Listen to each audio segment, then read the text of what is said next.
I'm going to be talking about all the games I played this year.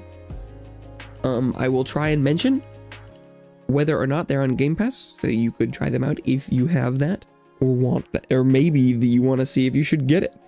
See the things I've done. This won't be like all the games on Game Pass, obviously, but this will be all the games that I streamed in the last year. So also by that, if I give a short rundown and a good rating and you want to go see some gameplay of it, it's on my channel.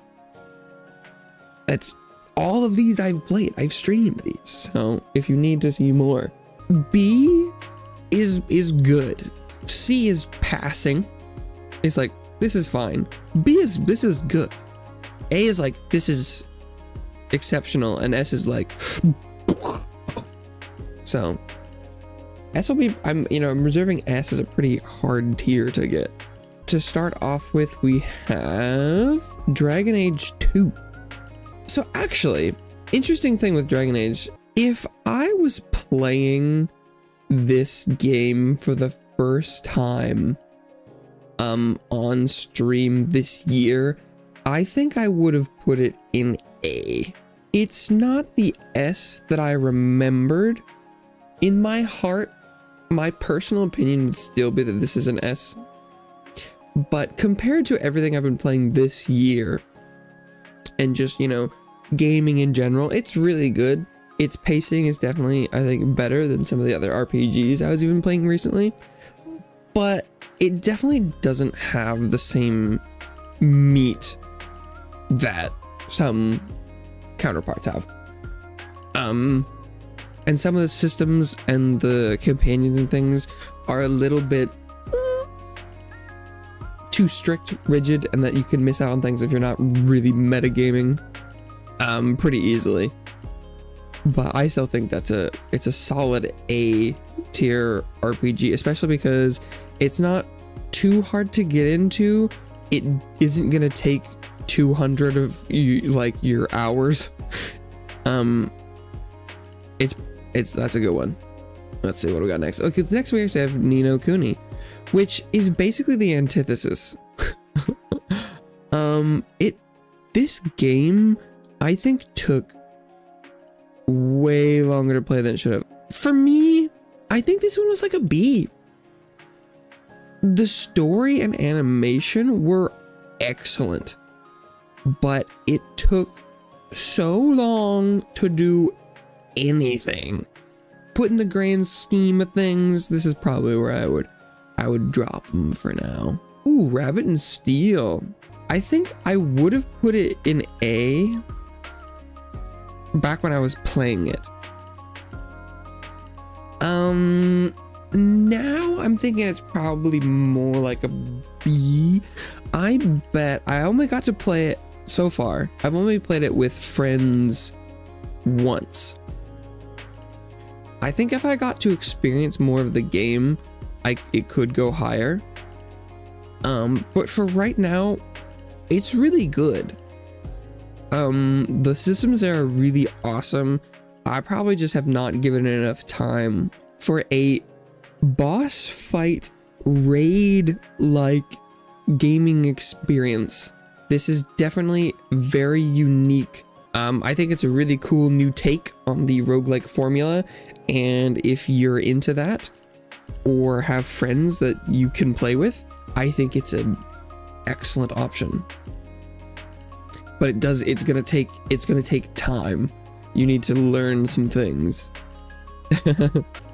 Is Guess the Game a game? Let's assume that it is. Guess the Game is a website where you can go and guess the game based on pictures.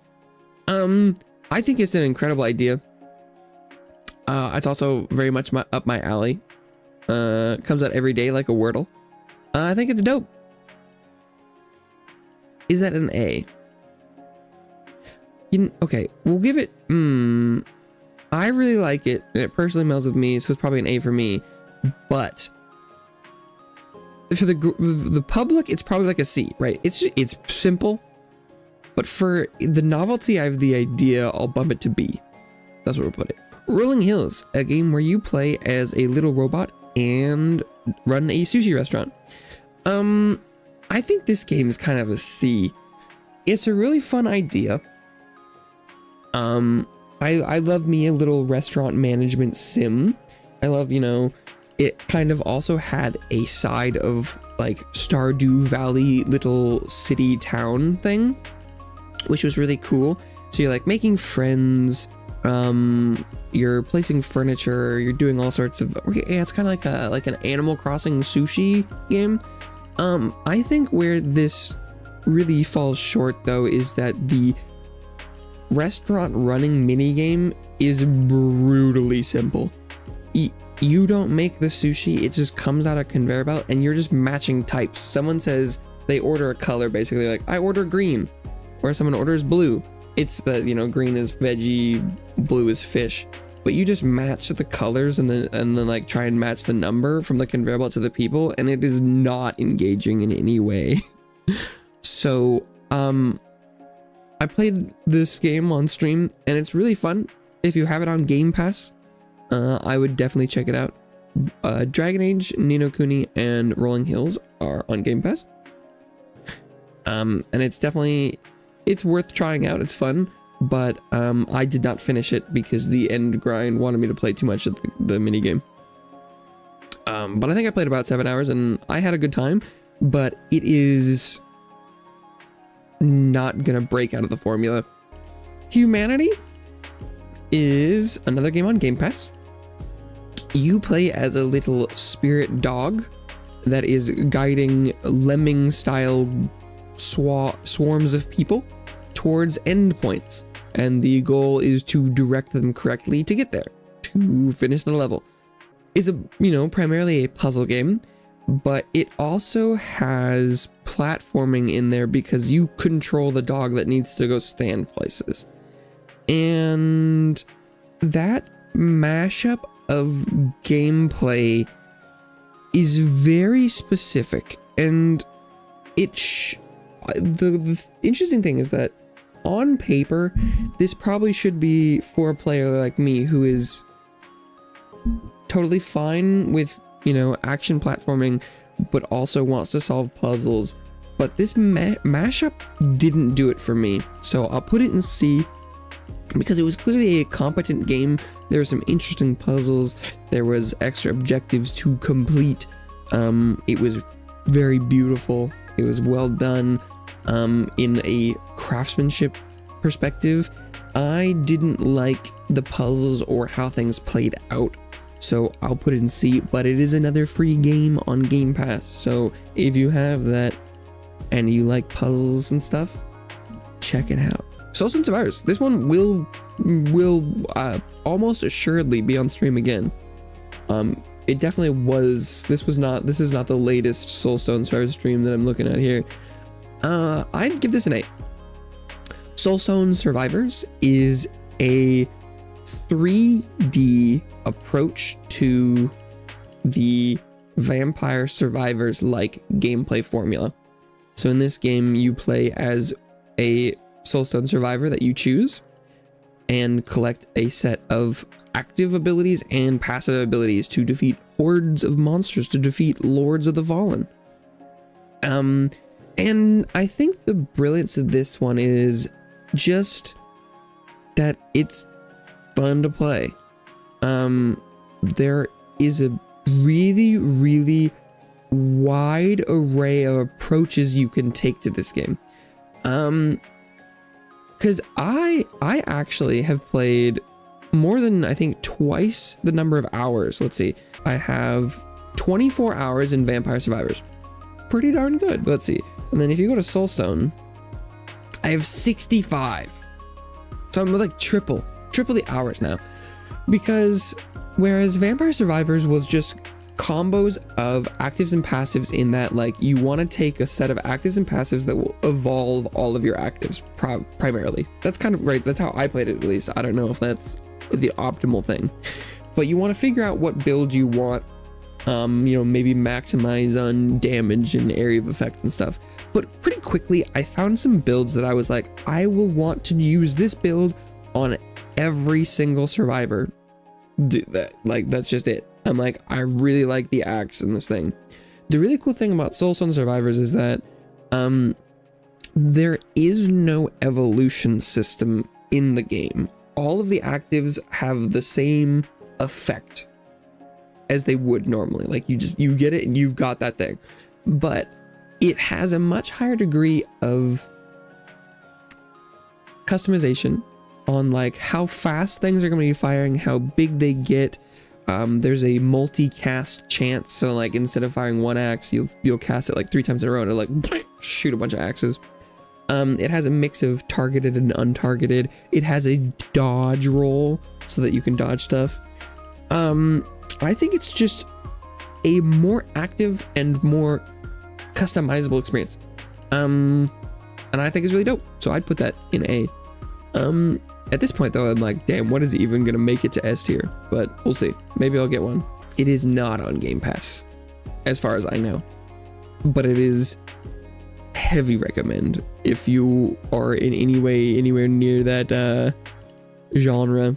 Okay, next up is the Galacticare. This is from Game Pass. Galacticare is a space-themed and zany hospital management sim. So you will run a hospital in space where aliens will come to you with ailments of all types, sorts, and kinds.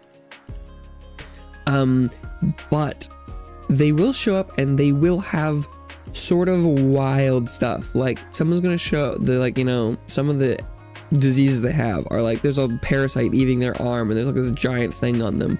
Or like they're like, oh, someone melted metal all over my head and you need to shoot lasers to get it off. So like, or like you need to get rid of all my bones and give me new bones. So it's a very silly take on stuff. The dialogue is amusing, the characters are funny. This is definitely, if you're into management style games like Evil Genius. If you like management games, you'll probably know. This one's pretty good. It's on Game Pass. The farmer was replaced. Okay, so this was an interesting one. This is a very, very tiny game about programming using a Python-like scripting language, programming a drone to farm. I think I will put this in B. If you do not like programming, or like open-ended, pretty high-tier puzzle solving, this will definitely be lower for you if you were doing this. I think this is a very neat idea. I'm a big fan of incremental games like harvest wheat to upgrades to get to harvest more wheat, which this is sort of in that realm. It's like an incremental drone programming farming game. And it's a really cool idea that I wish had leaned into more of the novelty side than the like educational algorithm teaching game, because that's sort of what it devolved into. Was for a while I was like, oh, I was kind of just doing like fun stuff and writing little scripts to harvest weed and then trees and weed, or I think it's grass and trees, and then there's, you know, doing like some pumpkins and some sunflowers and stuff. But it very quickly got into like pretty hardcore computer science algorithm solving stuff, which not my favorite thing, and that's coming from someone with a degree in it. So definitely not for everyone, but I think it's a super great idea. I think it was done really well.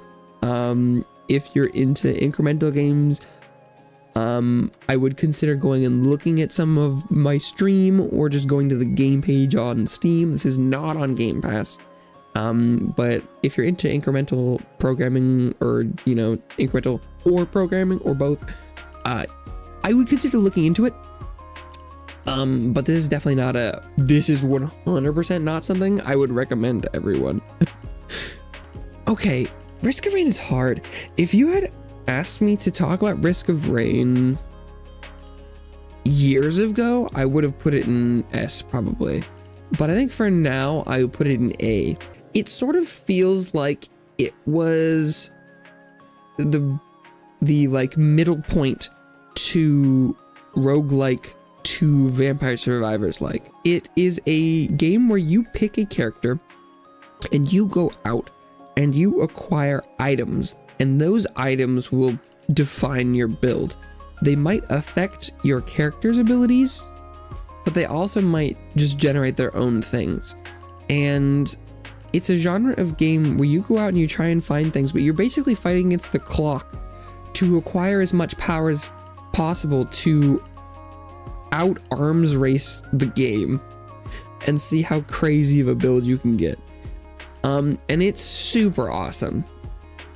It is super fun.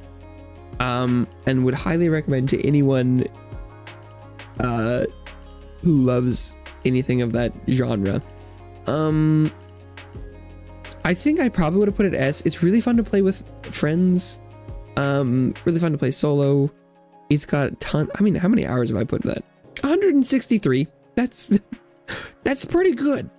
I've only played Soulstone Survivors for like 60. So I've played Risk of Rain 2 for like 100 more hours. So clearly a lot you can get out of that game. Little Kitty, Big City.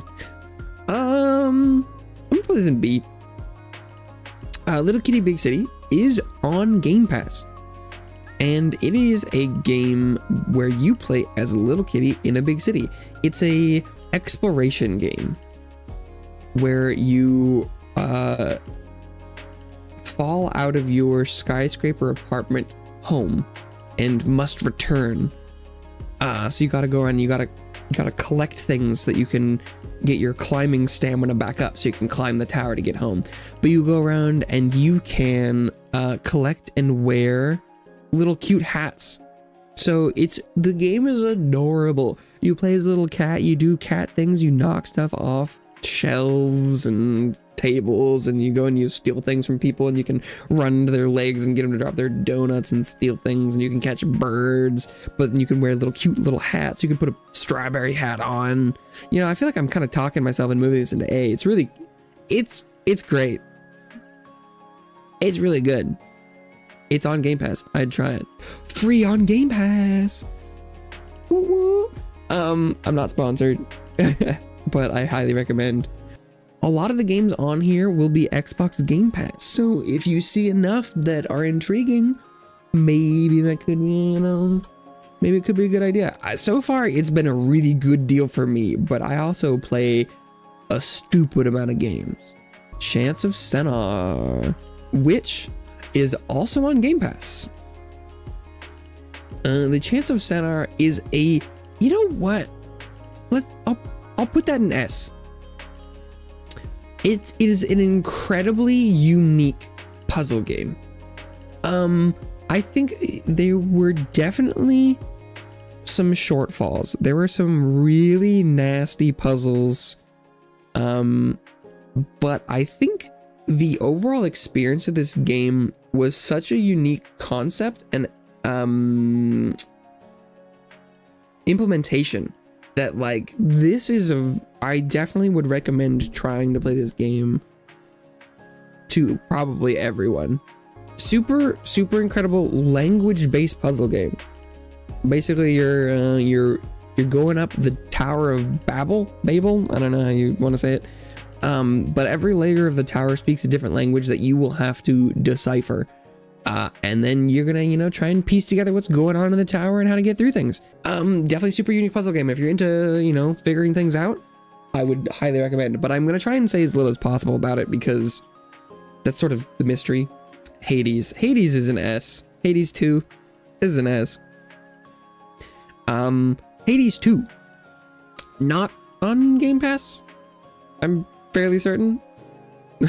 But oh boy, it is a banger. If you like Hades 1, or if you like roguelikes, you should get Hades. If you don't, you should just look it up. Maybe just, you know, consider it. Hades 2 is an indie roguelike game where you play as Malinoe, a demigod. Well, actually, she might just be a full-on goddess, huh? Anyway, you play as a, you know, person of Greek mythology. You go and you fight enemies from Greek mythology. You acquire boons from the gods of Olympus and beyond to do battle and avenge your family. It's got awesome combat, awesome art, awesome characters, awesome music. It's dope in like every way possible. It's got all the things. It's incredible. It's not done yet, but I would highly recommend. V Rising. Okay. Not on Game Pass. V Rising is a vampire survival crafting game that I think I will also just put in A tier. If you're familiar with survival crafting games in the same technically genre as Minecraft, where you go out into a world, you build a base, you go out, you acquire more materials to craft the next tier of things. It is in that genre, but with much more combat focus. It's like if you had a spectrum of like, ooh, something on the left would, maybe something more like Subnautica, except for where it's like, you know, something that is purely exploration building based, or it's like, you know, creative Minecraft one side, and the other side is probably something more like or V Rising, and Valheim's kind of in the middle, where there is, you know, combat and bosses that are part of the progression. But V Rising is basically all based on going, killing enemies, getting loot from them, and then killing bosses to acquire recipes for your next tiers of crafting. I think this game could probably be an S if I had maybe played with more people. I think this game really does truly come alive when you play with groups, whether that be PvE or PvP. It is a really well done survival crafting game. The combat is slick. The biggest thing is also that in V Rising, you play as a vampire, which flips the script on normally exploring at night is much more dangerous. That's when all the big scary monsters come out. But in this game, you are the big scary monster. So you come out at night because the sun burns the heck out of you. One of my favorite things about the game in general is just that it makes me, when you run around, like especially at day, you flit from shadow to shadow to make sure the sun isn't burning you alive. And often after you play that game, when you play something else, you will find yourself doing the same thing, because there are shadows in lots of games, and you will go, and like I find myself, for a while, it takes a bit to break the habit of, you know, shadow hunting and being like, the sun. And I think that's an excellent immersion thing, where you're like, the game does teach you to play in very specific ways that make sense, and I think that's super cool. But the castle building is better than ever. The spells are better than ever. It's a very good experience if you're into top-down combat, and you like yourself some crafting survival. I would definitely recommend checking it out. Okay, Ori and the Blind Forest. Ori and the Blind Forest is on Game Pass for free. It is a, why can't I think of the name? Metroidvania, I believe would be the correct term. I think I'm gonna put it in B. That's probably pretty controversial to the right people.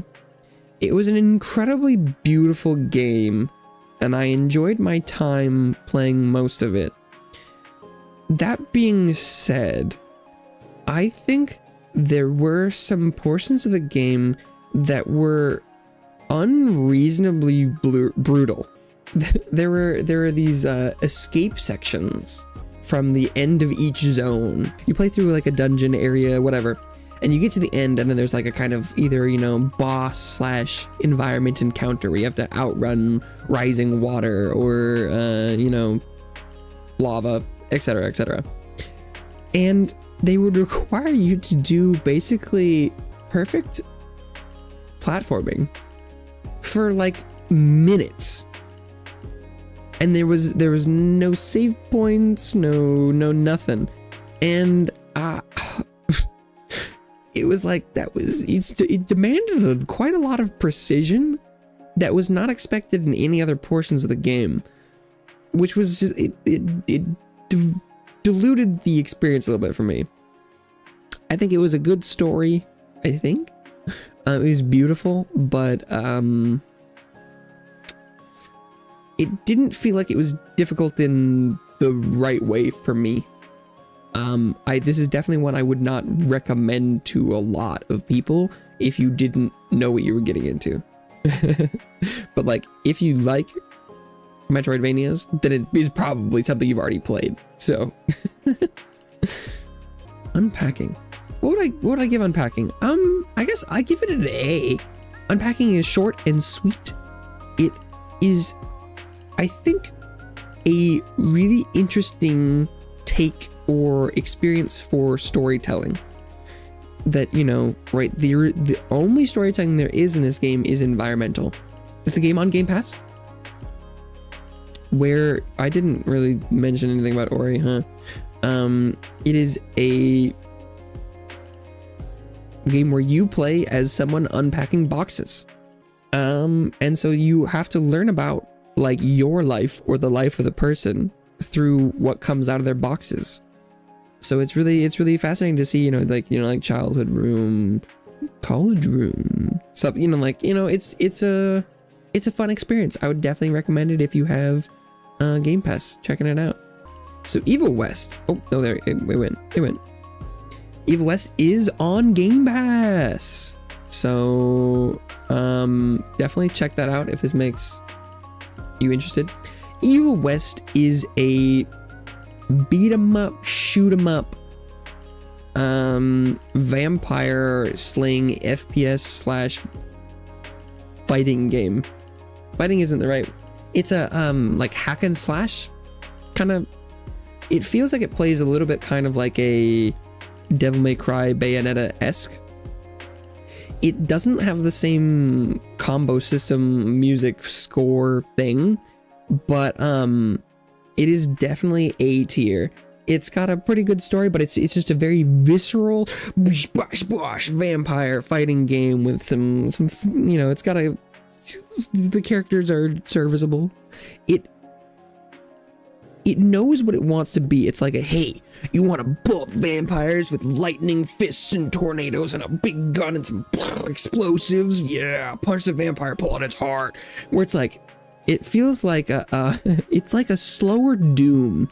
It's like if Doom was walking into an arena and then just like beating all the demons with your bare fists and a little bit of guns. It's super. It's if you want a visceral vampire pulverizing game, Evil West was a surprise hit. I think it's slept on by a lot of people. It was super fun. I had a blast. The next stream on the list is Granblue Fantasy Relink. I think I will put this in S. This one will be straying probably more towards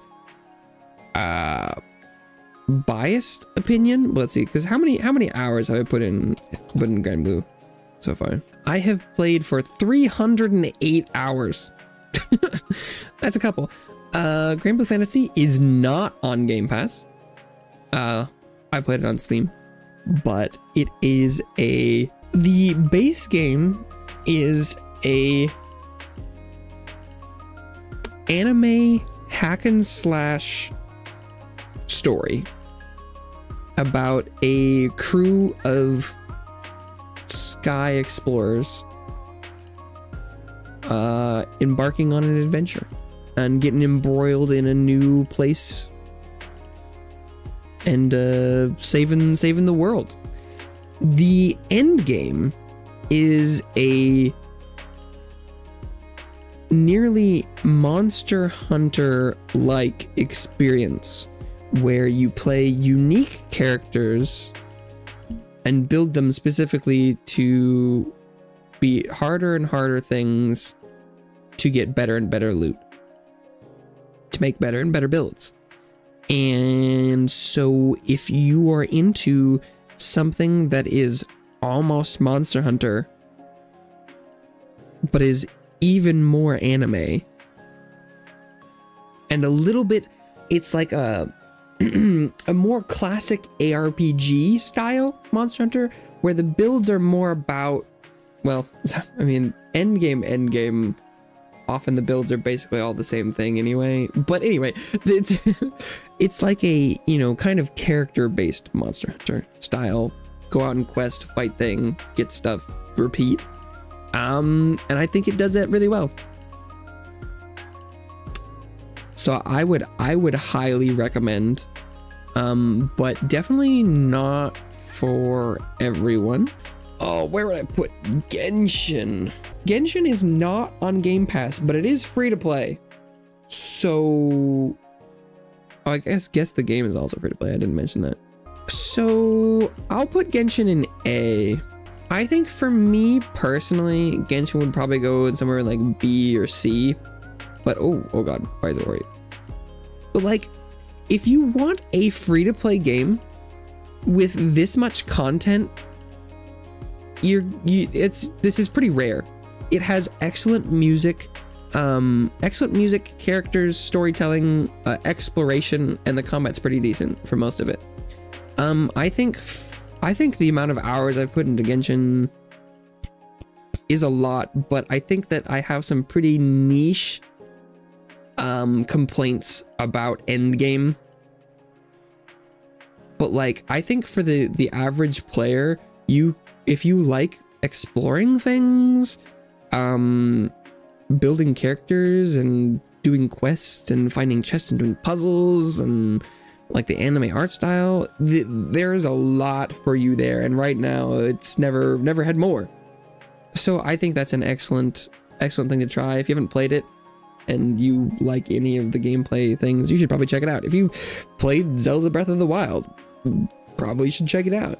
Ravenswatch is a pretty interesting take on the roguelike formula. I would say somewhere between Risk of Rain 2 and the like Vampire Survivors genre. You're placed on a map, and the map will have points of interest all around it. So part of your power is derived from killing enemies, acquiring XP, leveling up, because Ravenswatch is very, very character based. So you're trying to acquire new skills, new upgrades for your skills. But then you also find items and things. So there's the item builds that are kind of Risk of Rainy-esque, where you're gonna, you know, find things that just do stuff with your stats or maybe a special effect. A lot of it is just going around and killing enemies to get drops. And so in that way, it is a little bit just like killing lots of enemies. I'm gonna put this in A tier. I think when I started playing it, I probably would have put an S. I haven't loved their newer updates as much. I played a ton of this game when it was just, there was one act. It was just one map. You go and you fight through the stuff, you kill things, you upgrade, and then you fight the boss. Now there are 3 acts, 3 bosses, 3 zones, and it feels a little different. It has a very heavy combat style that rewards very much knowing how enemies work and how your character works and how your build will work. You have every character has a set of abilities. They have a defensive, everyone has a dash, they have a primary, secondary, and a special. It is a very good combat game. It can be a little demanding at sometimes. Definitely also one that is recommended to play with a group. Well, let's see, how many hours did I put in? Oh, also I'm fairly certain that it is not on Game Pass. I played for 35.3 hours, so pretty good. That is more than like Vampire Survivors, for example. But yeah, no, if you're at all intrigued by any of those, I would definitely go give one of my videos maybe a watch, just to see if you can, the cool thing about like games like that and Ravenswatch is you can see like 5 minutes of the combat and know whether or not that it's up your alley, because most of the, or at least for me, I guess that could be different, but for me, games like that, roguelike stuff, if the combat gameplay loop looks interesting, then I will want to play the game. But like, maybe that's not why other people play it. I'm not sure. Remnant 2. Remnant 2 is an S. Yeah, Remnant 2 Standard Edition is on Game Pass. So, technically it's on Game Pass. I own the Ultimate Edition. I bought that bad boy, so I get all the DLC on Steam. I paid for it. I would pay more money. Remnant 2, if you are unaware, is a Souls-like third-person FPS. I mean, third-person, first-person shooter. Yeah, that makes sense. Remnant 2 is a take on the Souls-like formula that leans more into the like puzzle-solving gunplay building game. It is also definitely highly recommended to play with friends. More so than standard Souls games, it does benefit from playing with others. But it has really good gunplay. It has a wide variety of guns, melee weapons, skills. It has a ton of things to find, to unlock. The bosses are good. There are tons of secrets, puzzles, quests, and things to do. It is very good. It is very good. If you at all like Souls-likes and also like FPSs, then you should play it. You should play it. You should get the Game Pass just for that. Although it doesn't have the DLCs in the Game Pass version currently, so you should probably just buy the Ultimate Edition. But I do think I will say, if there's like any two of these that seem like you would play, then you should probably just get the Game Pass. Because like, it's worth it if you play like a game a month. That's Death Must Die is basically what you would get if you crossed Vampire Survivors with Hades. The gameplay loop is very much Vampire Survivors, but the upgrade system is very much Hades. So you'll get boons from gods, but really awesome art style with gods that show up and have little dialogues and things and characters to pick from. It's a really competent Vampire Survivors. Like, let's see, where is that in my playtime? A little on the low side right now. It's at 17.6 playtime hours for me. But it is currently, you know, being developed, and they keep coming out with new updates and stuff. And so I will definitely keep coming back and checking it out. I think it is slowly trying to carve out its own niche. Right now, it is mostly set apart by its use of loot and skill trees. So it's like a lot of the characters' power is based on what equipment they have, and the equipment can kind of do some different things and stat-wise stuff. That's currently what sets that apart. I'm really looking forward to how it develops. Sunhaven is not on Game Pass, as far as I'm aware.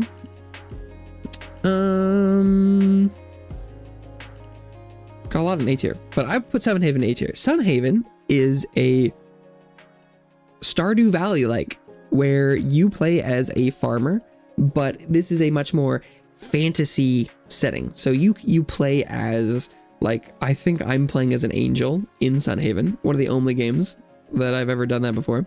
But you can play as like a angel, demon, elf, snake, lamia person. You can play as all sorts of stuff in this. And the people in town, I think to begin with, are mostly normal, but they're like, there's an elf village the other way, there's a demon village one way, and they just added underwater village, but you grow fancy magic flowers, and you can have pets of things. Like you can have your sheep and your cows, but there's like, you can have a phoenix and stuff. It's pretty cool. It's a very magical take on Stardew Valley that I really like, that there is not there's not an energy system. So you can make your farm as big as you want as long as you have the time to go do it. You're not just gonna fall over and die just because you planted 12 plants.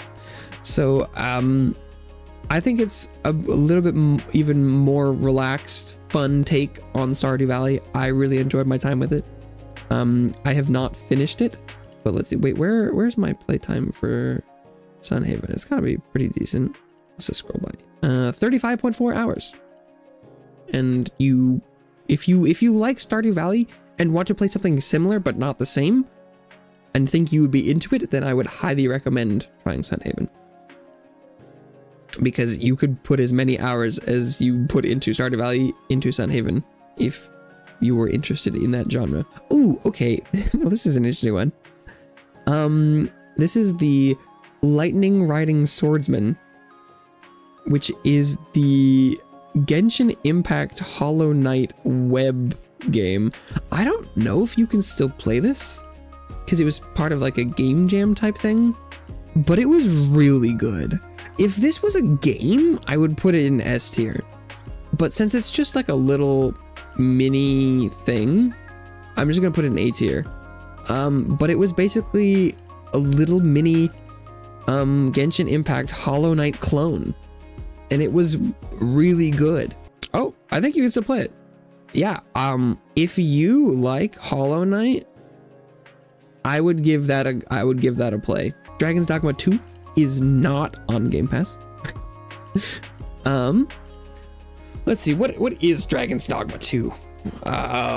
Dragon's Dogma, if you're not aware, is a unique take on the old school RPG style. How do you even describe it? It's like if Skyrim and D&D had like a weird offspring, where you get your, you get your character-driven RPG story set in a very specific place with monsters and things, but it's got this splash of like, what the zany BS is this? Where like, if you see a dragon, like you can go, or you can go and grab on to the enemies with your hands and crawl on their back and like stab them in the head. You can throw like rocks and barrels at enemies. You can pick up your allies and just toss them into the water and kill them. Like it's like, it's just got that little extra spice of chaos in your kind of classic RPG style. I want to put it in S, but I think with Dragon's Dogma 2 specifically, I think eventually I'll probably the first game I think will also be in this list somewhere, because I think it was within a year. It's a really good Dragon's Dogma game based on the first one, but I don't think it set itself apart enough from the first game. It is definitely cleaner, more beautiful, more fine-tuned, but I think they could have done better for a sequel.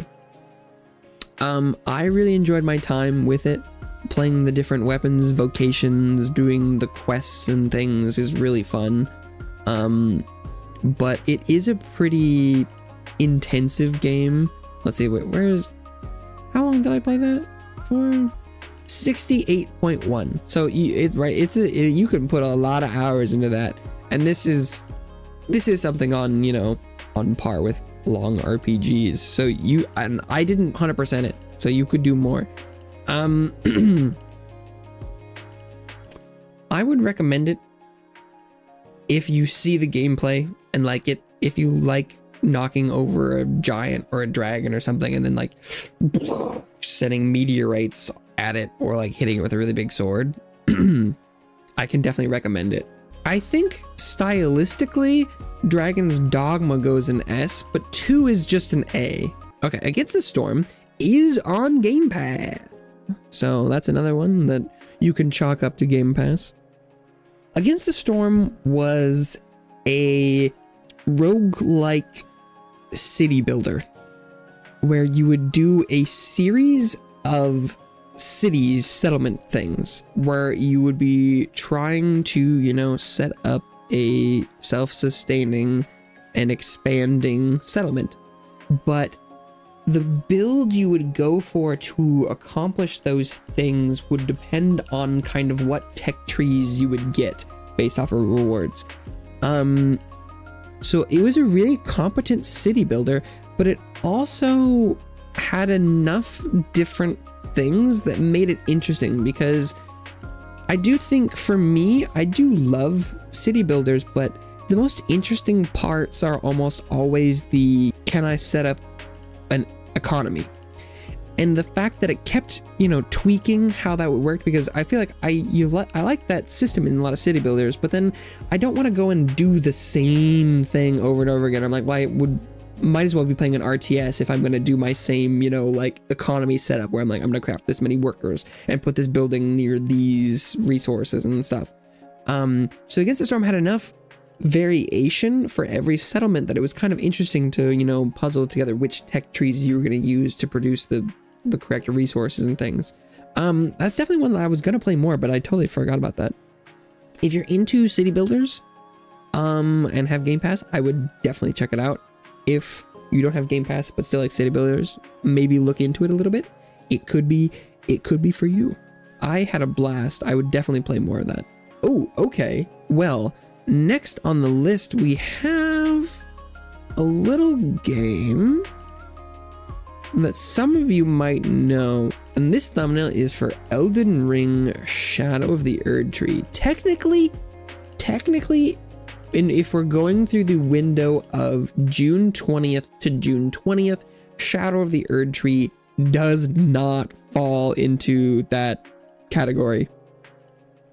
Because that stream did not take place in that. So, well, I guess we'll assume that this tier list ranking is for Elden Ring and not Shadow of the Erdtree, but just as a whole. Elden Ring is a masterpiece. If you like Souls games, Souls-likes, and you haven't played Elden Ring, I don't know what you're doing, but you need to go buy it and play it. If you think you'll like it, you've probably already played it, is what I would go with. I do think now, though, we are seeing a little bit of fallout / blowback for Elden Ring getting a little bit bigger than maybe its intended audience. I really loved seeing Elden Ring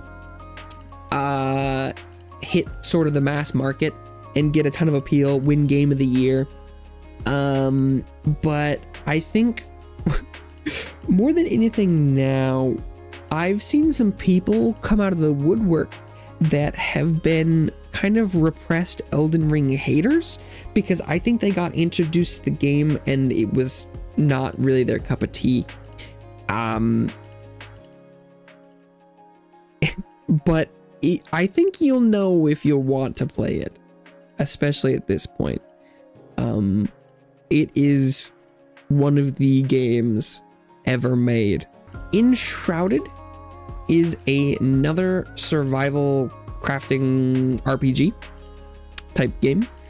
It's a lot like V Rising in that it's a handcrafted world where you are survival crafting base building in it. But it also has a combat focus. I think I'll also dump this in A tier. A tier is getting quite large. Need some more B's and C's in here. But Enshrouded, one of the cool things about Enshrouded to me was that, like, you could put your base anywhere. Just, you could put it anywhere. Like a random mountain, a random valley. You could just be like, yes, I want to live here. In the middle of the sky. You could build the sky, paths and bridges. But Enshrouded is a really, really competent survival crafting game. And if you have friends that want to do that, or just looks interesting, you can play through it totally solo. I would definitely recommend. One thing I will mention that is, it came out really close to Palworld, which is another survival crafting base building game, and people played a ton of it too. So it is very competent that it was able to compete with one of the most spontaneous releases of all time. A little to the left is on Game Pass. It is a whoa, what happened here? How did this happen? Look how far my mouse is from the image. I mean, because it's not B for me, it's an A. It's a puzzle game. I think I would call it an organization puzzle game. It's about trying to figure out what the level wants you to do with organizing objects. It might be putting them into a drawer, a closet. It might just be a series of buttons or rocks that you are going to organize on screen. Levels off. I think the cool thing is that levels often have more than one solution. That, you know, if you get a series of buttons, you could organize them by shape, number of holes, size.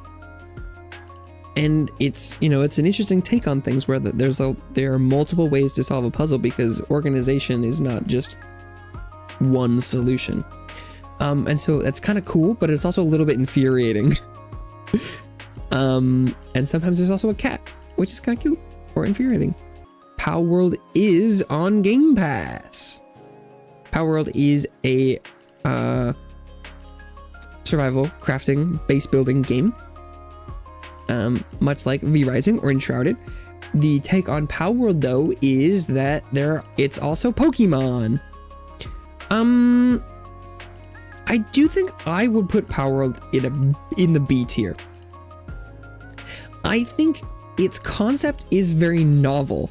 People have always wanted to have a more granular Pokemon experience where you can, you know, take them and throw them out and do battles with them and stuff, or, you know, like have them help you out in camp. Palworld does take a little bit more of, you know, a darker approach where, like, what if your Pokemon had guns, and what if you could put it to work on the line making guns and bullets.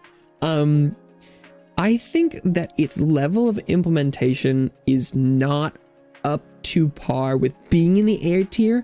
I think that its concepts and gameplay style could very much well warrant it being in the A tier, but from my time playing it, I was caught a lot more on hindrances in its implementation and flaws in some of the, you know,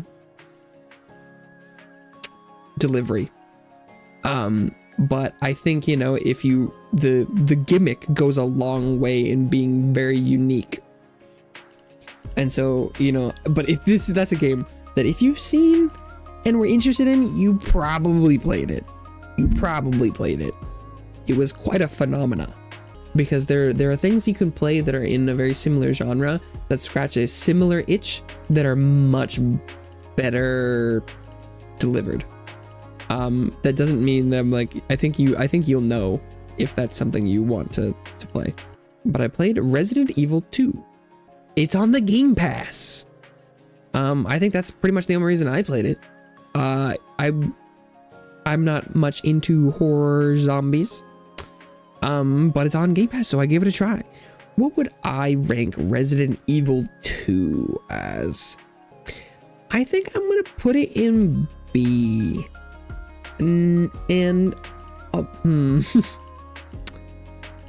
This is just a me thing, because it's kind of the funny thing is, it's basically, for me, this is like an inverse Palworld.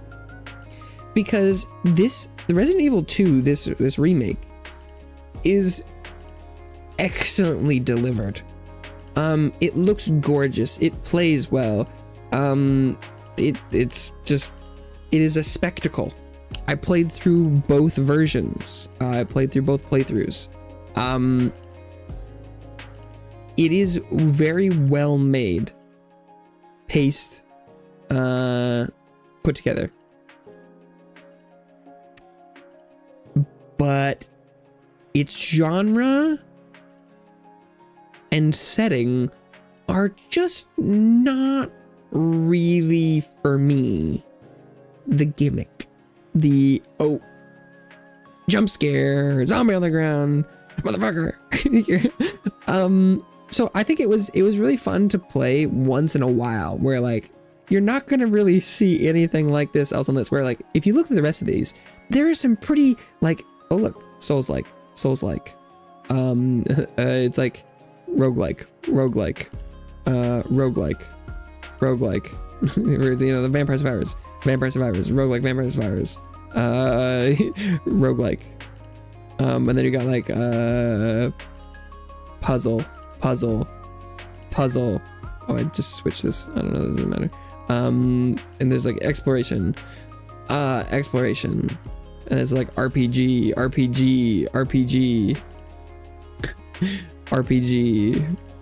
So like there's a lot of key things here, and then suddenly it's like a survival horror. I think it is a testament to the quality of the game that I liked it as much as I did, for not really being into that, is what I will say. It does contradict me putting Dragon Age 2 in A and being like, well, I'm being objective here, but this list, I think, is mostly about everything around it, where I'm like, this is a relational tier list based on this year of games that I played, and just that it's impressive that I wasn't like, I'm never playing this ever again. I wasn't just like in D tier. So hopefully that doesn't offend too many people that are big fans. I think that's where I would put it. Oh God, League of Legends. Okay, well, I'll put League in B tier. League for me, especially this year, is like a fallback game. If I don't have anything that I want to play, but I kind of just want to sit and play games for hours, then I'll play some League. A vast majority of my League in this year has been off stream, kind of just a for me game, for friends game. When paired with this tier list, League goes in like B. It's a comfort game for me, but it's not like it's doing anything very different. Been playing for a stupid amount of time, so I think that's a good place to put it. I forgot that was gonna be in there. Next up is Let's Build a Zoo. League of Legends is on Game Pass, actually, but it's also free to play, so just in case that affects anything. Let's Build a Zoo is next up, which is also on Game Pass. It is a management game a la Galacticare, where you build a zoo. I think I'm also gonna put Let's Build a Zoo in B. It's fun. I played a lot of it. It's cute. You've got little dudes. You can get animals from other zoos and things. You put down like the amenities and food shops and bathrooms and trash cans and lighting and entertainment for the animals and stuff. And I had a fun time playing it. Good little management game. But it took a long time to really get anything to happen. And it wasn't quite as like cleanly implemented as I would have liked, but it was fun. Good little management game. I would probably recommend something like Galacticare over Let's Build a Zoo, but if you really want to have animals and things, then that's a good option. Ooh, next up is Hi-Fi Rush on Game Pass. So if you check it out and it looks interesting to you, go play it. Hi-Fi Rush was definitely a cut above, but I don't think it was S. I think it's still in the realm of A. I'm not, these tiers are not organized within themselves. It's just one bucket. So everything in S is just an S, everything in A is just an A. The Hi-Fi Rush is much closer to S than a lot of the other things. Because it is really well done. Super clean, super good. The character is awesome. The music is awesome. The story is awesome. The fighting is awesome. The mechanics are dope. It's a really good game. I would definitely recommend trying it out and playing it. It's on Game Pass. Go do it. It's really good. I'm like, that's what I got. It was really good. Why isn't it S? Well, I guess we'll just put it in S then. I can't think of a good reason it shouldn't be an S. Especially given I'm like, I heard myself talking about it. I'm like, well, this sounds like it's kind of S tier. Why not? And then my internal discussion was like, well, I don't really have a reason it shouldn't be. That's how you do a tier list. Minecraft Dungeons. It's like C. This is on Game Pass, so if you want to try it out, it's on Game Pass. Go for it. But like, it's like baby's first ARPG, which is probably like literally exactly what it was designed to be. So, I think they did an excellent job of making an ARPG for children. That being said, I'm looking for me as a gamer as something more engaging on pretty much every level. I don't really have anything on the list that would compare right now. Like, I don't have a Diablo or a Path of Exile, so I can't really compare. But even like where would I put Diablo 4? Diablo 4 would be in probably B right now. Although I think maybe if I went back and played, maybe I could bump it up to like A. Maybe, we'll see. I've heard some of the good things about the seasons recently, but like, it's just comparatively to games of genre or caliber, it's just gonna be kind of down there. Ghostrunner, I think I'll put it in A. There were some parts of it that felt a little crunchy, but for the most part, it was a very fluid parkour slice 'em up experience. Kind of feels like the parkour ninja equivalent of something like Super Hot. So it was really cool that there's, it's like a, high degree of, or like this seemingly precision gameplay where it's like, don't get shot, you'll die. But also like cool ninja sword person thing. A lot of the like boss encounters were pretty annoying, where the screen effects and the parrying and things was like, whoa. But and some of the platforming sections were a little and like how the momentum and platforming worked. But I think if you're into kind of fast-paced parkour, first-person slicey ninja stuff, you should give it a try. It was very, very cool. Very cool. Kind of like, you're like, what if I was playing Cyberpunk, but I was some sort of ninja assassin? So like the vibe and the feel was very, very cool. Very cool. But like might give you a headache. So maybe don't play it. Maybe don't play the whole thing in one 7-hour sitting like I did. But you go check it out. Video if you want to see a little bit more. It might be up your alley. House Flipper also on Game Pass, so you can go check it out. House Flipper. It's like a B. No, I'll put it in like C. House Flipper is fun for the, you know, like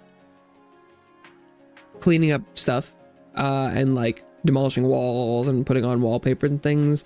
The thing that really holds me back on House Flipper is that it kind of turns into what feels like a chore simulator, where you're like putting the like correct furniture in the house is like, and then you're like, oh, I have to. At first you're like, oh, plugging in things and screwing on the, you know, the washer or the sink is kind of like, oh, this is fun and novel. And then you're installing your 40th washing machine in a stream and you're like, why? Superliminal. Superliminal is also on Game Pass. It is also a perspective-based puzzle game. I played through the whole thing in a 2.5 hour stream approximately, so it's pretty darn short. But if you want to experience some pretty out of the box puzzle situations, I would definitely recommend it. It also has a pretty interesting kind of philosophical take on perhaps how you should view life, maybe. I don't want to spoil too much, but maybe you could go, if you can go and look at like the first little bit of like the stream and just see how that puzzle mechanic works, where you're like picking things up and changing perspective. And if that looks like fun to you, then you should go check it out. It's a very competent little puzzle game. Next up is Pony Island, another short game.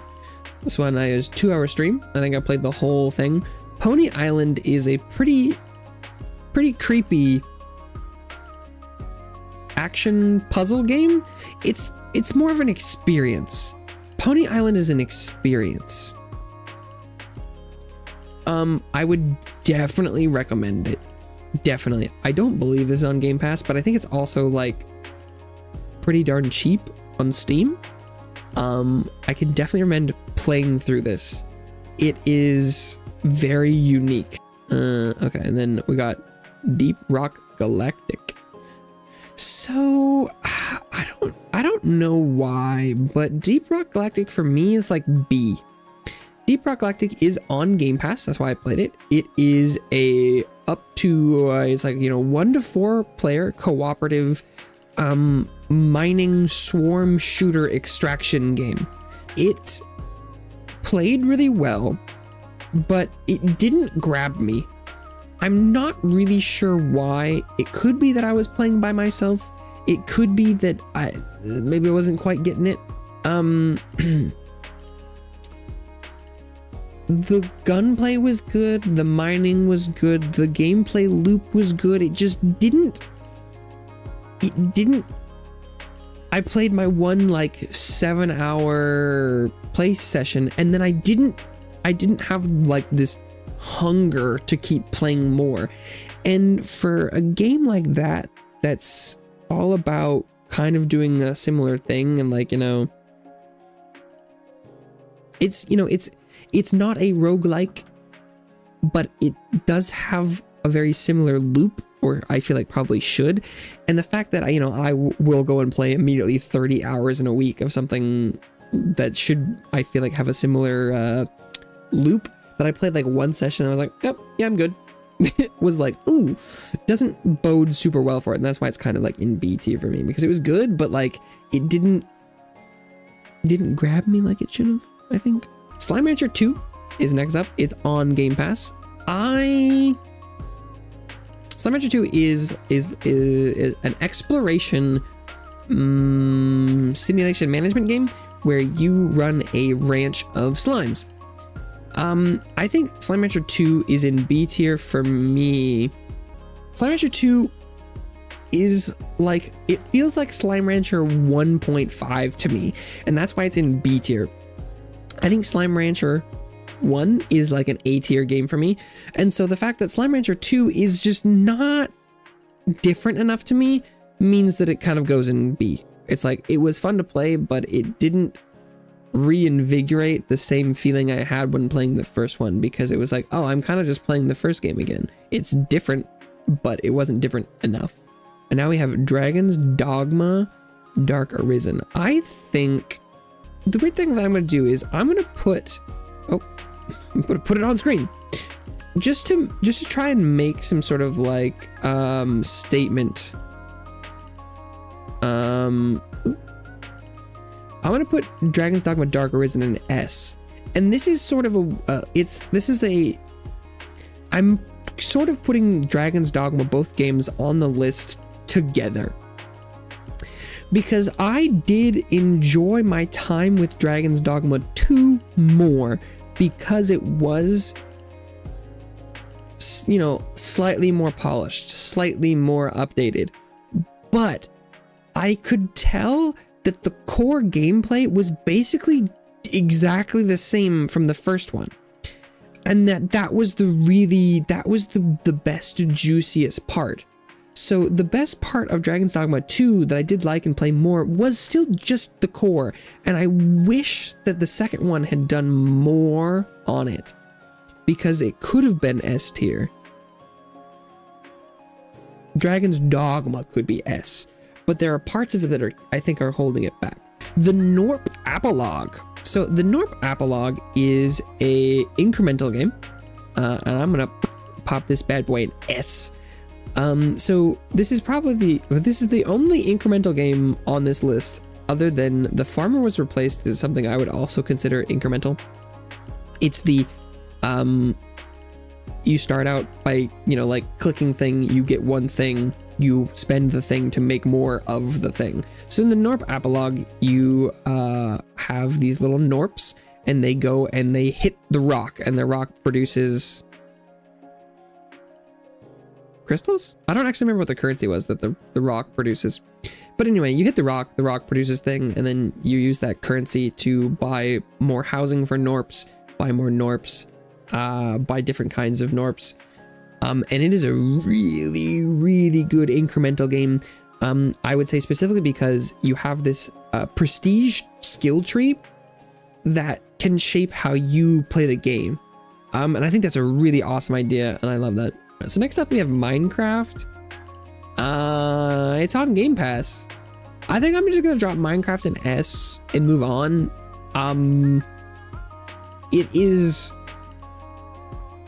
the crafting survival game.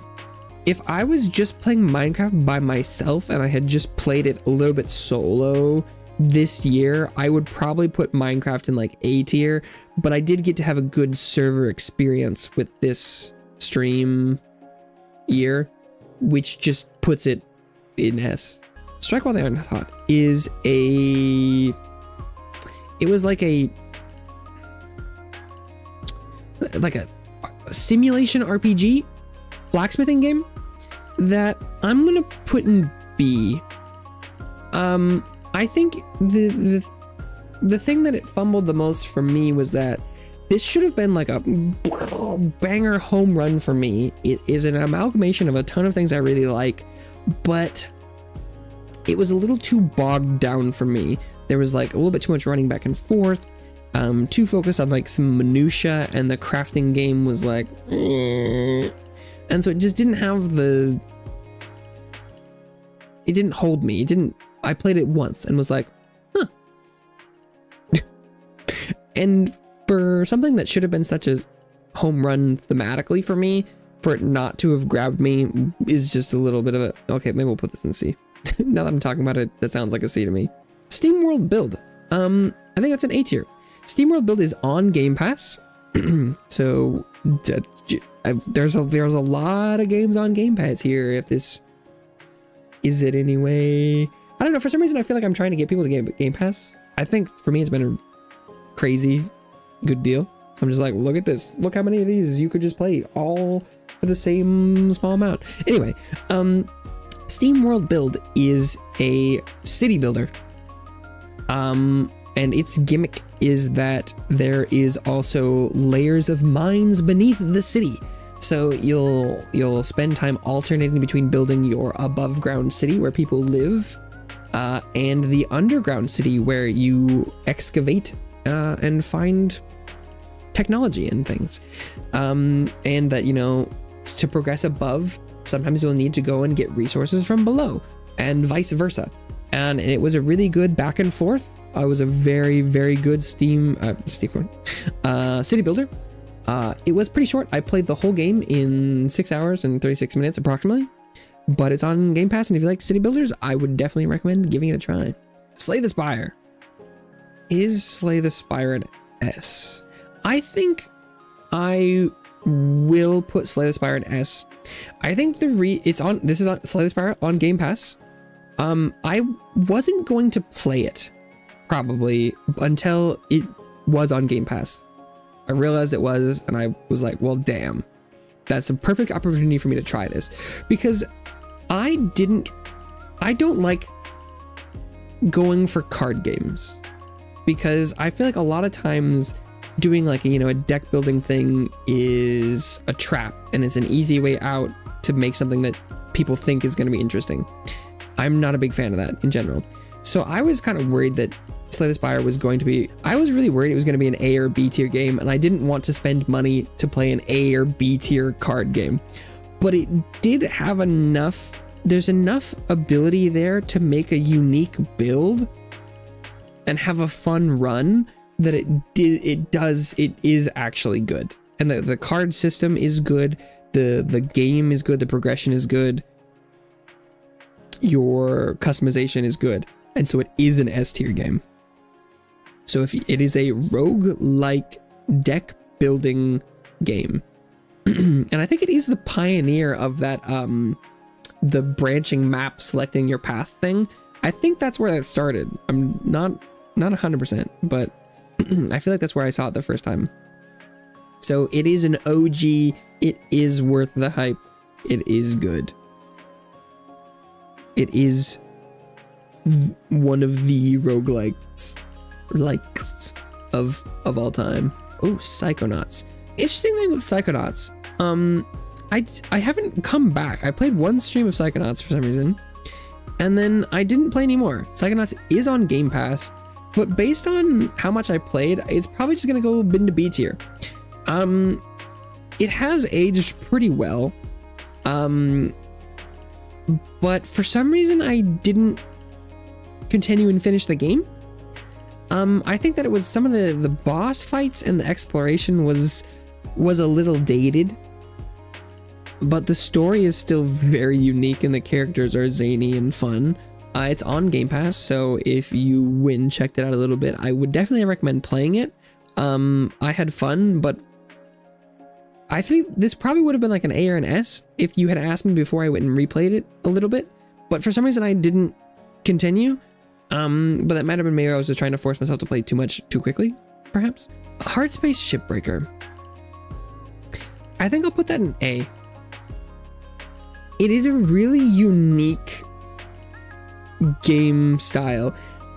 I didn't finish because it wasn't iterating quite fast enough on the formula, but the going and breaking down a ship and getting better and faster at it, and the storyline and stuff, it's a really good game. It's definitely, I think it could have had S potential for me, but I think the pacing was a little off. But like the whole puzzle idea of trying to go in and figure out how to break down a ship is super cool, super unique. I had a blast. Tunic, where you play as a little fox adventurer. Tunic is S. Tunic is an S tier. It is a incredible exploration combat game with puzzles and secrets, and it's kind of like the Chants of Sennaar. It's like Souls like Chants of Sennaar. It's like the combat difficulty oriented side of like Chants of Sennaar, where you're trying to go in and understand a world and discover a bunch of things and build a little book that helps you help and interact with the world. And I think it's incredibly good. Oh my god, I've played so many games. Oh my god, What the heck? Next up is Mob Factory. This game is not on Game Pass. Mob Factory, it is sort of incremental. It's like an incremental factory island game where you're trying to automate killing creatures to give you loot that you use to make more things to kill more creatures to get more islands to make more things to kill more creatures to get more loot. So if that sounds interesting, I think there's a demo on Steam. So you could go watch a little bit, play the demo. You'll know if you want to play it. If you want to play like a mob grinding satisfactory, that's probably a pretty good description. It's done pretty well, but it didn't quite. I thought it was going to be an A game. It ended up being kind of like a B game for me. Holocure. Holocure is a really competent Vampire Survivors like that also has a lot of gameplay elements outside of it. There's a little farming and fishing game. It is free on Steam. If you want to play a little fishing game, you want to play a little like farming, growing little dudes money-making game that has a side of Vampire Survivors likes, I would definitely recommend checking it out. Okay, Legion TD2. I think I'll put this in B. It is a really fun concept of like competitive PvE. Making a tower thing. It ends up being that because you're basically playing a tower defense type game, tower defense auto battler thing, but sometimes it kind of feels like it's very complicated to correctly field a set of things that will deal with even just the base waves without other players' waves setting on top of it. And so it feels like there's a lot of meta like strategy going on that is a little bit beyond just playing the game casually, so it can be kind of hard to get into. But I do really like Legion TD2 if you're into tower defense and a little bit of like procedural, a random set of usable towers and a little bit of PvE PvP type stuff, then I would maybe consider checking it out. Lords of the Fallen, I'm gonna put this in S. Now that suddenly we are right, Elden Ring and Lords of the Fallen being in the same S tier is kind of crazy. But as far as like, this is one of the first Souls like that is like a Souls like. It's almost as if it was made by a company like FromSoft. Like it's got all it needs there to be. It has the exploration, it has the bosses, it has the level design, the feel. It is a true Souls like. So if you like those games and you haven't played Lords of the Fallen, you should do so. It's like a Lies of P level take on the genre. It is worth playing. But we are losing a lot of the description and conversation here, but I'm running out of time. Godlike Burger. I think I only played this like once. This was an epic free game. Oh, actually, Lords of the Fallen was not on Game Pass when I played it, but it is now. So if you like, Lords of the Fallen is on Game Pass now. So that's pretty huge. That's pretty huge. If that changes any opinions. I do believe it was recently added to Game Pass. That's pretty big. Godlike Burger I got, I think, as a free game on Epic, and it was pretty fun. I think it's only like a B. It was a really fun idea of like, it's a game where you make burgers, but then you basically try and kill all of your customers and turn them into more burgers. So it's a pretty fun, unique little take where you're like, a lot of the aliens want to eat burgers made of other aliens. And so you try and set up your restaurant full of traps and things to secretly harvest all of the customers that come in to make them into more burgers.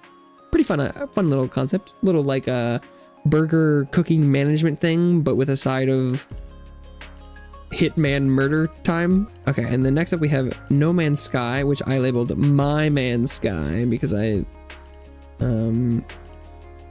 added the little no to my. Yeah, it's pretty clever. No Man's Sky. I've played it very late in its developmental cycle as far as that game goes. It is the classic story of game on release versus game developed over time. I had a really good time playing it. It's pretty cool. It's pretty cool. I think though that it's a game I would have played an absolute absurd amount if I had gotten that level of game when I was younger. If this was the version that had come out when the game first released, it would have been perfect for me and would have played a stupid amount.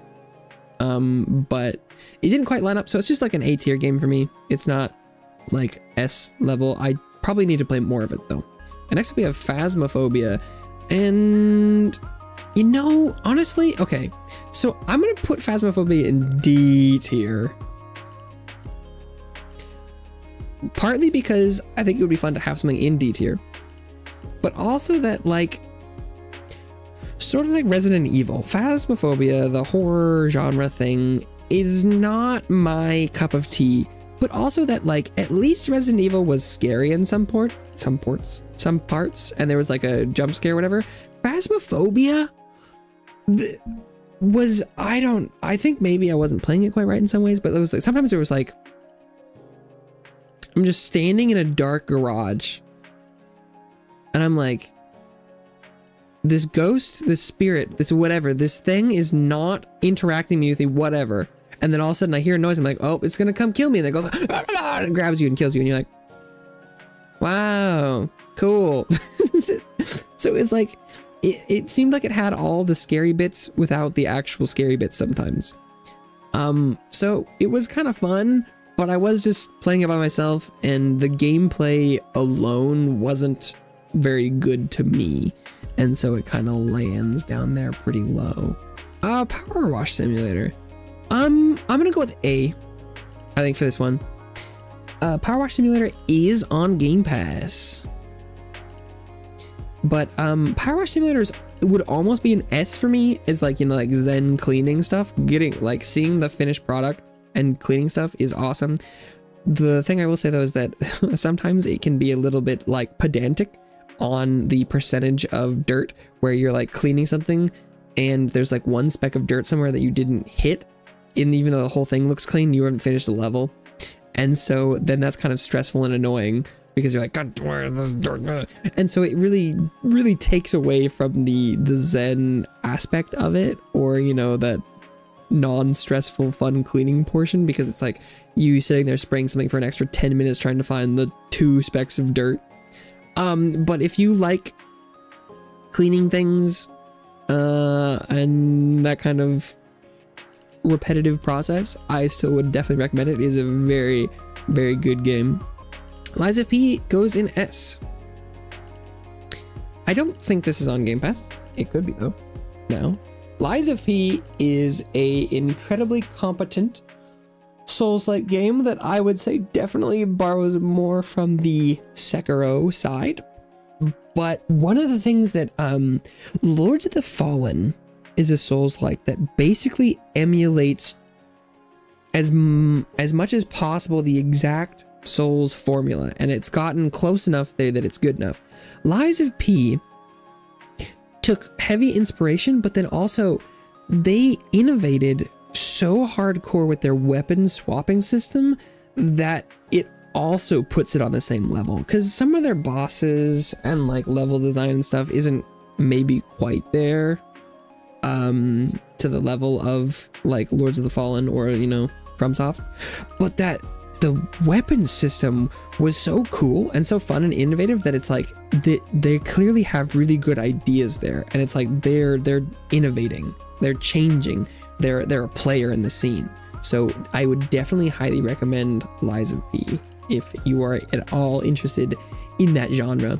The First Descendant, I think based on the beta experience, it was an A. Oh, god damn it. Right now, if you were asking me just from yesterday, I would probably give it like a B, but I haven't gotten to the end game yet, and that's what I really liked about it. But the First Descendant is a free-to-play game. It's a looter shooter. Feels kind of like maybe a, you know, it's right in the leveling process. It's kind of like a Destiny where you just kind of go and you loot new weapons in your armor and you're putting them on just to try and get through the story. But then, unlike Destiny, it felt like more of the end game was kind of based on these modules and things, which felt more like an ARPG, Diablo, Path of Exile style end game progression system. So, I'm hoping that this one does remain in A and maybe up to S as I continue to play it, but it is somewhere between A and B currently for me. Baba Is You. Okay, so that's an interesting one. Baba Is You, I think, is on Game Pass. I think that's why I played it. It is a word/rules-based puzzle game where the rules of the world are based on the word combos that you have out there.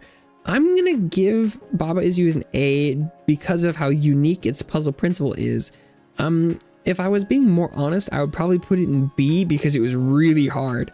I need to go and play more of that game by myself, but I did play it on stream a little bit, and some of it is just really hard. It is a very complex, complicated, and very few solution puzzle game where you need to do something like very specific, which can be a little limiting for puzzle games. But if you want a really good puzzle game, I think, or, you know, really high level, you should definitely look at it, try it out, consider it. Ooh, Armored Core. Armored Core is an S. This is my first Armored Core game. This is Armored Core 6, Fires of Rubicon. My first FromSoft Armored Core game. It is so cool. It's so fun to be a blasting robot, and you can build your own little stuff. With the exception of the, what was it? Was it Baltius, maybe? Is that his name? With the exception of that boss, the game is just exceptional. It's just a super hardcore roadblock there. I 100%ed this game. I got an S on every mission.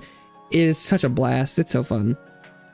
It's not like a game of the year. It's not a like exceptional everything, but it's super fun and super cool and super customizable and pretty awesome.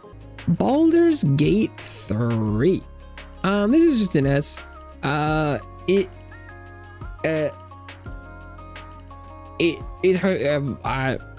If you haven't heard of Baldur's Gate, it's Dungeons and Dragons, a game, and that's why it was an S, because they made a AAA tier D&D experience.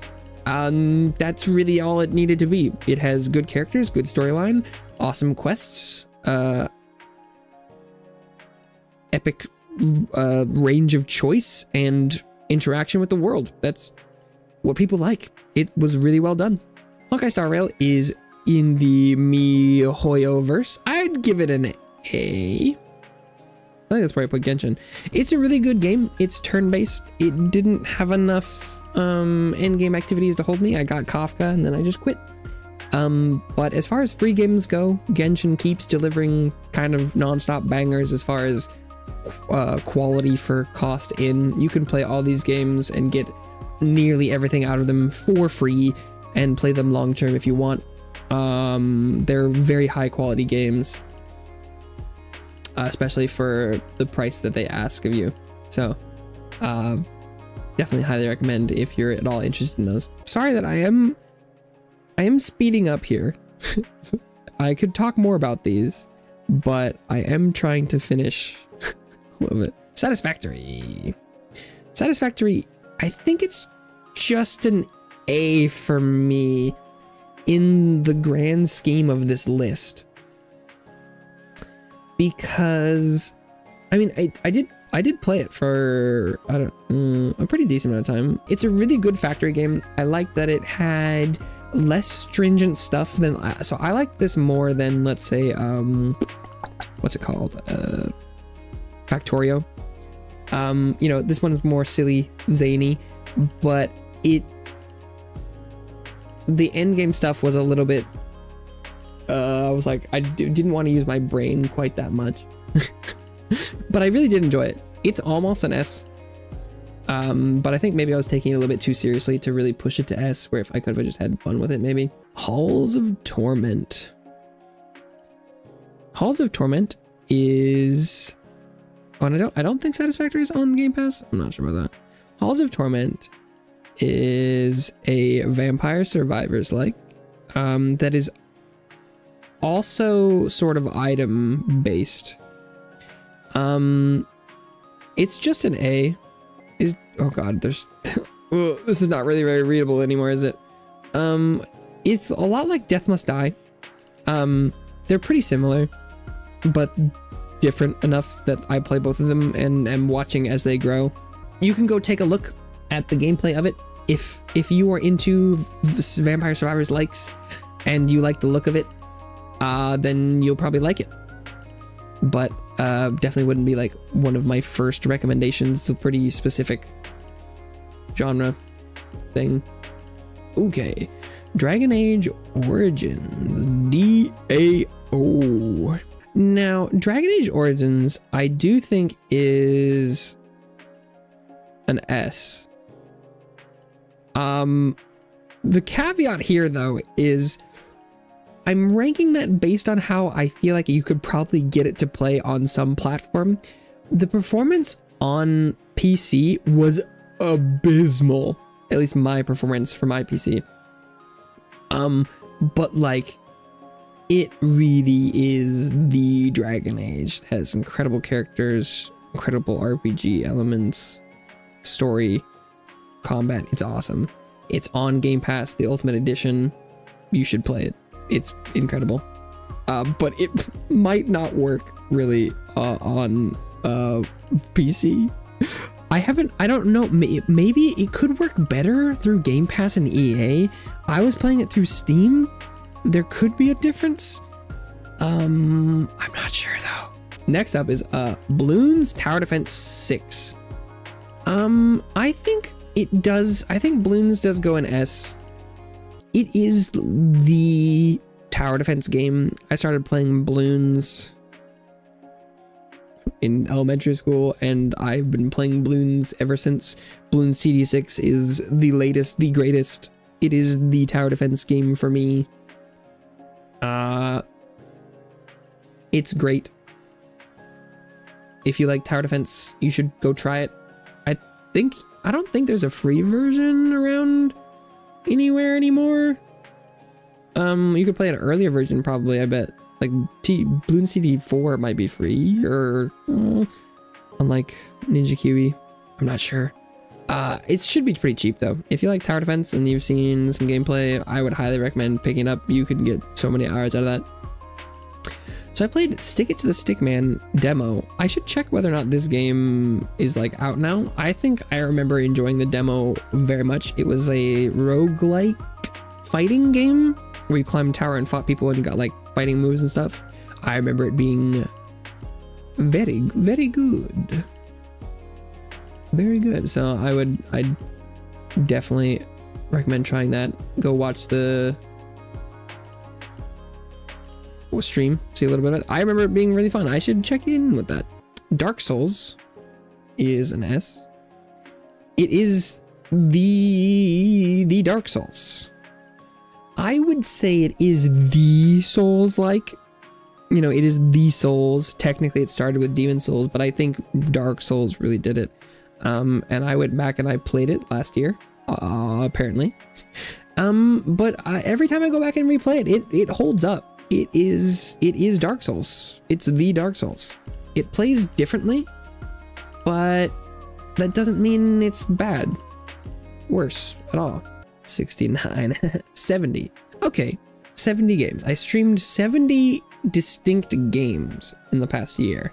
That doesn't seem that high, but if you ever want to talk to me about any of these games on stream, I'm 100% down to do so. Thank you so much for watching. But yeah, I'd love to talk more about games, so maybe I'll see you around. I'll see you soon.